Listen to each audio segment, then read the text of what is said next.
And so I talked about what Islam is, and I talked about a few common misconceptions. The most popular being that Muslim is a religion and that Islamic people are the people that follow Muslims, which is totally wrong.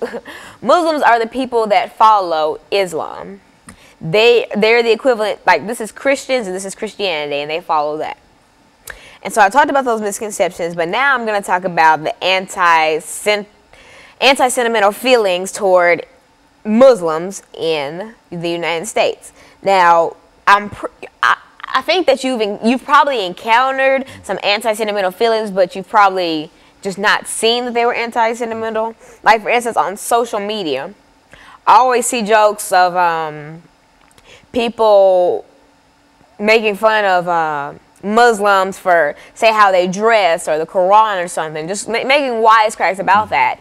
And people laugh or repost it and they encourage it, but they don't really see how how painful that would be to see on your timeline. And so I just think that anti-sentimental feelings, they really, say the political election of 2016, Donald Trump, for instance, he's widely known for wanting to create a wall to keep out immigrants and et cetera, and he's also voiced so many other opinions that I don't want to get into because that's a show in itself.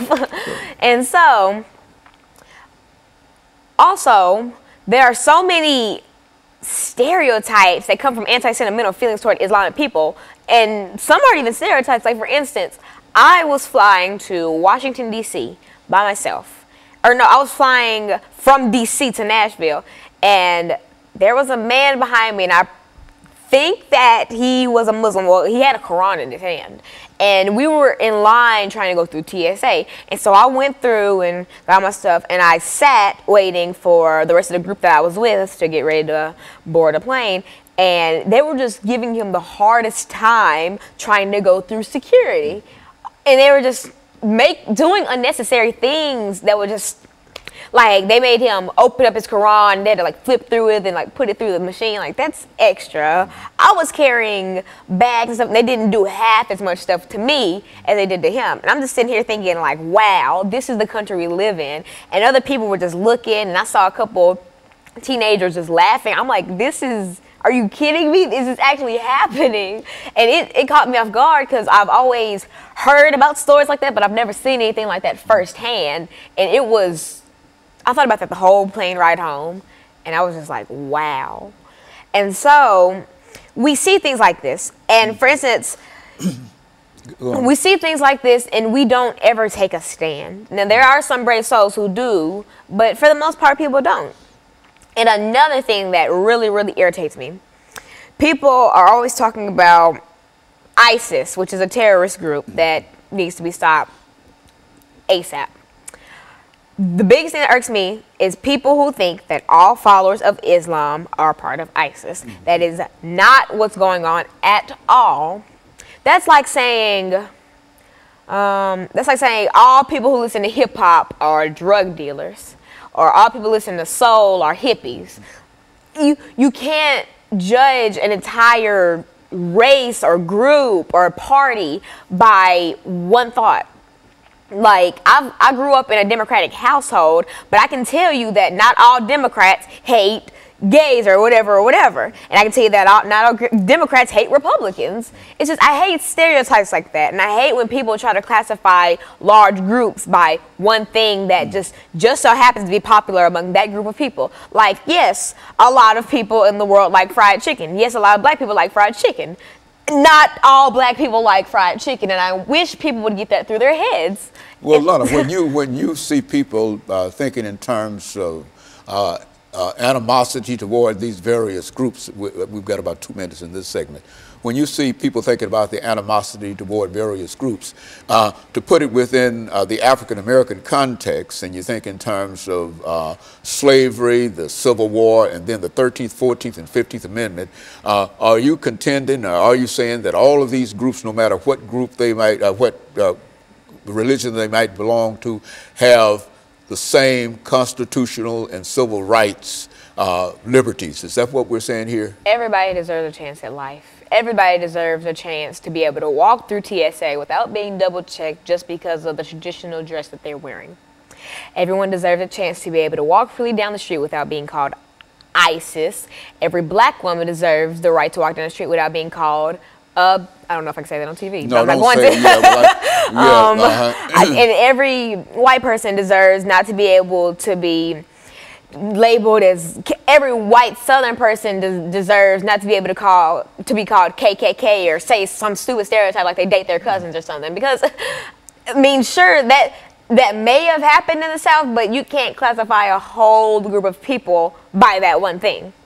And that's my biggest issue. And I wish that there were more groups that were fighting for the rights of the minorities that people kind of sweep under the rug. Like, for instance, for black people, they have the NAACP, which is the National Association for the Advancement of Colored People. And they fight for our rights, but how many groups do you see? And there are plenty of black rights groups like the Black Panthers and the NAACP, et cetera, et cetera. But how many Islamic groups do you see that fight for the rights of Islam? Okay, so what we'll do, we'll take this second commercial break, and we'll be back with our audience following this very, very short commercial break.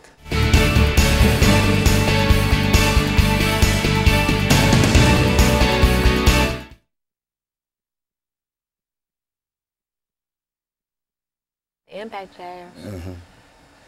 In my own in your world. Like I told you about the airport incident. It's crazy. We were all going through. I was coming back from D.C. because I was with the Junior National Young Leaders Conference. Okay, well, let's see. We say that all groups deserve civil rights, 13th, 14th, 15th Amendments. That's the right to vote, the right to citizenship, right? They are citizens, and they have the right to vote, and they have the 13th, 14th, and the 15th. The 13th Amendment is freed slavery, and the 14th Amendment is citizenship. Abolish slavery, gave us the right to vote and the right to citizenship. That's right, and so everybody deserves that. Work around in there and talk about that. Some of the things that make us all alike in spite of what religion or what situation we might find ourselves in. Okay, so 13 slavery, 14 vote. Yeah, and the 14th citizenship. Okay, 15th. so slavery, citizen, vote. Yeah, and put much information on the importance of voting too, because we're in a voting season and whatever, and et cetera. Don't let Donald Trump. Huh? Yeah, okay. You know, just that's what I'm, talk about, the basic constitutional rights that people have. The 13th Amendment black folks had because they were slaves. In the 14th Amendment, they became citizens, and the 15th Amendment allowed them the right to vote. And now, when we talk about voting, this is where it's needed. People like your, people in your situation. And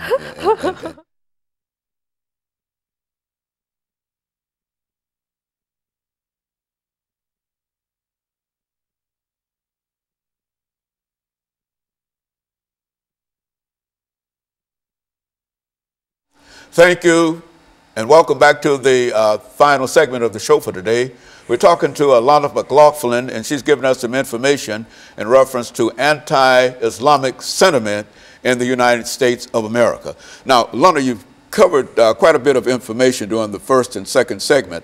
Let's give you the opportunity during the final segment to deal with some of the other aspects of this anti-Islamic sentiment. All right, and so if you're just tuning in the second segment, I talked about one personal experience that I saw anti-Semitism. Sentiment, oh my God, sentiment going on towards a man who was carrying a Quran. He had on a traditional dress from some country. I'm not quite sure because I haven't really taken any cultural classes. But he was an American. He was carrying a Quran, so I'm going to make an inference that the man was a Muslim. And so we were kind of okay, I was in Washington, D.C., so I was at John F. Kennedy Airport, and I was trying to go to Nashville. And so I was going through TSA, and he was behind me. And so I got all my stuff packed. I put it in the little cubbies. They put it through. I got my stuff back. It was over with. And I was waiting on the chaperones that I was with to accompany me onto the flight and all that. So I kind of sat down and I was observing what else was going on at the airport. And I saw TSA kind of giving the man who was behind me a hard time. Like, for instance, they made, what they would do, like, this is his Quran. They would open it and just, like, kind of manhandle it, trying to see if there was anything in there, and they were shaking it. Like, it was, and it didn't look in too great a condition, so it looked like it could have snapped like that. And it was just, they were giving him, they were doing so much extra, and that really just made my blood boil, because at that time there wasn't anything I can do, because I couldn't go up there, because once you go through TSA, I couldn't go straight, because as he was coming through it, I couldn't go through that line, and everything was too busy, so I couldn't really do anything about it except, you know, tell the chaperones I was with, and even they expressed their own disgust about it. And that just really made me think, wow, like, that's something that happens so often, but it's never reported on websites, etc. But let that have been any other race getting racially profiled, I promise you it would have been everywhere. If that was me and they were double checking my stuff and asking me stupid stuff like, do I live in Chicago, or do I have a father, and stupid stereotypical things like that, trust me, it would have been on News Channel 5 like that, or on Fox 17. So you find that this is quite prevalent. It's quite prevalent in terms of the denial in a real sense of people's constitutional rights. It is. Citizenship rights and whatnot. Is that what you're saying here? It is, and that's why I feel like there are certain political candidates who do not encourage equality.